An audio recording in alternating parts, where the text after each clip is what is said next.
So you might have AI generated some logos using Strikingly for your page, and you may have used it, but let's say you want to download out those logos so you can actually use them with your other designs as well. So to do that, you can simply go to the Strikingly homepage. So I'm in the homepage right here.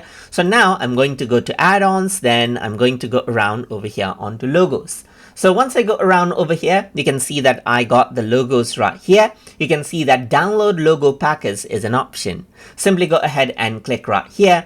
And once you go ahead and do that, what happens is that the logo download option opens up. So you can simply go ahead and click on save right here. And this is what you have. So you can see that there's different sort of logos right here, which has been downloaded out. And you can use this with different designs as you need right here, just like this. Apart from that, you can see the logo setting as well. So you can go ahead and delete out a logo. You can duplicate out a logo as well. So a copy is made. So now you can go ahead and edit it.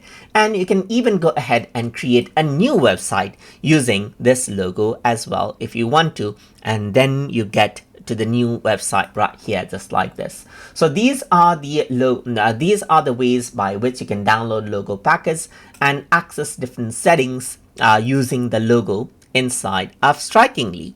So hope you guys learned something as always. And as always, please like, comment, share, and subscribe.